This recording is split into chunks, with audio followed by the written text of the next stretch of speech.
अस्सलाम वालेकुम। आज हम चैप्टर 6 पढ़ेंगे वेदर एंड क्लाइमेट ज्योग्राफी का। तो चलें स्टार्ट करते हैं।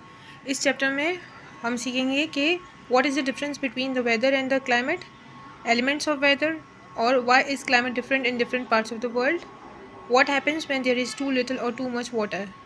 ठीक है, यहाँ पे हमें सबसे पहले बताना है कि what is the difference between the weather and climate. ठीक है, वेदर और क्लाइमेट में क्या डिफरेंस होता है।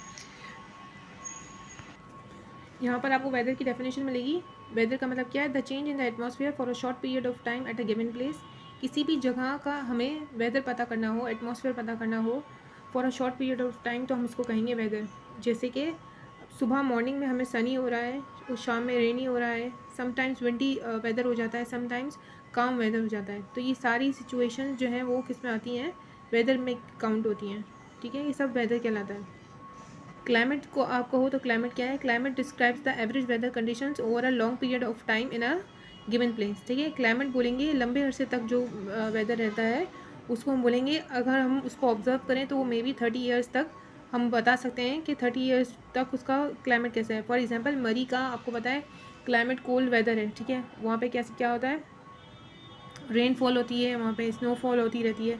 तो मरी का जो मरी एक सिटी है पाकिस्तान का, आपको पता होगा सबको, नॉर्दर्न एरियाज़ में ये है। ठीक है, तो वहाँ का वेदर हमेशा क्या रहता है? कोल्ड रहता है। इसी तरह डेजर्ट है। ठीक है, डेजर्ट का कैसा रहेगा? डेजर्ट में जो है वो हॉट वेदर रहता है। ठीक है, जैसे चोलिस्तान हो गया हमारे जो सिंध के अराउंड है, सिंध और पंजाब के अराउंड में। ठीक है, तो थर्ड डेजर्ट है, थर्ड डेजर्ट है। जितने भी डेजर्ट्स हैं उनका टेम्परेचर क्या होगा? वो वहाँ पे कैसा मौसम रहता है?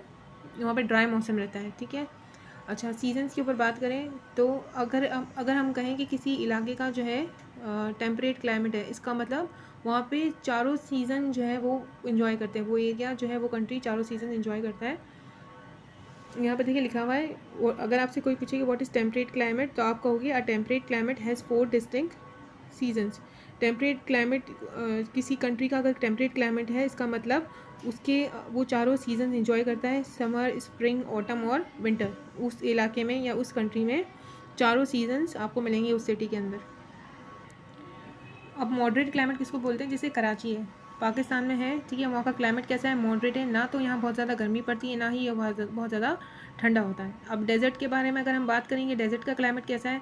तो डेजर्ट जो है वो दिन के वक्त बहुत गर्म होता है और रात के वक्त ठंडा होता है। ठीक है, तो ये डेजर्ट इन द डे की पिक है और ये डेजर्ट एट नाइट की पिक है। ठीक है, डेजर्ट जो है एक्सपीरियंस करता है great difference in day and night temperature. इसकी जो है ना, डेजर्ट में डे में टेम्परेचर बहुत हॉट होता है, लेकिन नाइट जो है उसकी कोल्ड होती है। तो डिफरेंस बहुत गैप है दोनों के टेम्परेचर्स में। ठीक है, यहाँ पर ये बता रहे हैं। अच्छा, अर्थ का एटमॉस्फेयर, हमारी जो पूरी दुनिया है उसके ऊपर एक लेयर है। जब हम ज़मीन से ऊपर की तरफ जाएंगे, जो फर्स्ट लेयर आती है ना, वो हवा है, उसमें हवा मौजूद है। ठीक है, उस हवा को हम क्या कहते हैं? जो हमारे इर्द गिर्द घूम रही है, वो एटमॉस्फेयर कहलाता है। ठीक है, अभी मैं आपको आगे जाके समझाती हूँ उस बारे में। ठीक है, इस एयर के अंदर जो हवा मौजूद है हमारे अराउंड, उसमें 78% नाइट्रोजन है, 21% ऑक्सीजन है और 1% कार्बन डाइऑक्साइड और अदर गैसेज हैं। ठीक है, यहाँ पर भी देखें बताया हुआ, इस डायग्राम के अंदर भी आपको एक्सप्लेन किया गया है। जो ये हवा की बनावट है ना, जो ये कॉम्बिनेशन है नाइट्रोजन का, ऑक्सीजन का, कार्बन डाइऑक्साइड का और वाटर वेपर का, ये सबसे निचली सतह में, यानी हम ज़मीन से अभी देखें तो सबसे पहली लेयर जो हमें मिलेगी, हमारे आसमान में जो लेयर मिलेगी वो किसकी मिलेगी? अर्थ एटमॉस्फेयर की मिलेगी। वहाँ पे कॉम्पोजिशन ऑफ एयर, यानी वहाँ पे एयर की कॉम्पोजिशन, एयर बनी हुई है हमारे यहाँ इस दुनिया में। यहाँ पे एक बात आपको बतानी है कि कार्बन डाइऑक्साइड क्या करता है? अपने अंदर हीट को एब्जॉर्ब कर लेता है। ठीक है, अगर आपकी एटमॉस्फेयर में जो जितनी कार्बन डाइऑक्साइड होनी चाहिए, विच इज़ 1%, हमने डिस्कस किया कि कॉम्पोजिशन ऑफ एयर में 1% है। अगर हम ज़्यादा कार्बन डाइऑक्साइड रिलीज़ करेंगे बाय फैक्ट्रीज और थ्रू व्हीकल्स और थ्रू बर्निंग ऑफ फॉरेस्ट, तो इससे क्या होगा कि कार्बन डाइऑक्साइड का परसेंटेज बढ़ जाएगा। अब कार्बन डाइऑक्साइड क्या करता है कि कार्बन डाइऑक्साइड अपने अंदर हीट को एब्जॉर्ब करता है और इसको वापस ज़मीन पर भेज देता है। ठीक है, तो इसी वजह से ग्लोबल वार्मिंग होती है और जो है हीट ज़्यादा प्रोड्यूस होती है और इलाके ज़्यादा हमें गर्माइश फील होती है। ठीक है, अगर कार्बन डाइऑक्साइड की परसेंटेज कम होगी तो इतना ज़्यादा वो ज़मीन पे हीट नहीं भेजेगा और वो रिफ्लेक्ट होकर सीधी कहाँ वापस जो है अर्थ से बाहर चली जाएंगी। अगर आप वीनस प्लैनेट में देखेंगे तो वीनस प्लैनेट में कार्बन डाइऑक्साइड के क्लाउड्स बहुत ज़्यादा हैं, यानी वहाँ पे हीट बहुत ज़्यादा है। कार्बन डाइऑक्साइड बेसिकली हीट को अपने अंदर एब्जॉर्ब कर लेती है और उसको बाहर नहीं जाने देती, मीन्स अबव नहीं जाती। कार्बन डाइऑक्साइड जो हमारे कॉम्पोजिशन ऑफ एयर में उसको वापस अर्थ पे बैक कर देती है, जिसकी वजह से हमारे को वेदर जो है वो वार्म फील होता है या हॉट फील होता है। ठीक है, जितने ज़्यादा कार्बन डाइऑक्साइड अर्थ में मौजूद होगी एटमॉस्फेयर में हमारे, तो उससे हीट पैदा होगी, वो उसको आउटसाइड जो है अर्थ नहीं जाने देगा। अभी आगे मैं आपको बताती हूँ किस तरह से होगा। ठीक है, यहाँ पे देखें, यहाँ पे हमारी ज़मीन है, सबसे फर्स्ट लेयर आ गई हमारी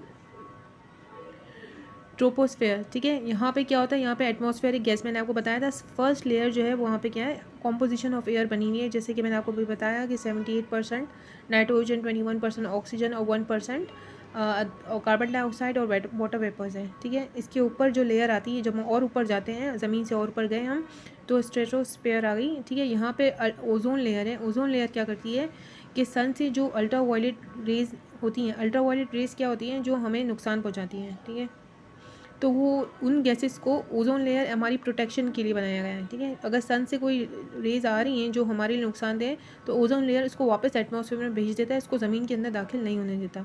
ठीक है, तो स्ट्रेटोस्फेयर में ओजोन लेयर है जो हमें अल्ट्रा वायलेट रेज से बचाती है, प्रोटेक्ट करती है। मेसोफेयर में क्या है, यहाँ का फ्रीजिंग टेम्परेचर है -120 डिग्री सेंटीग्रेड। ठीक है, यहाँ पे बहुत ठंडक है।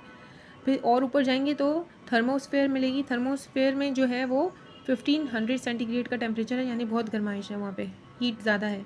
इसी तरह एक्सोस्फेयर है, एक्सोस्फेयर इसके ऊपर की लेयर है। ठीक है, वहाँ पे 2200 सेंटीग्रेड टेम्परेचर हो जाता है। ठीक है, विच इज़ टू हाई। इसके बाद हमारा जो क्या आता है, आउटर स्पेस आ जाता है।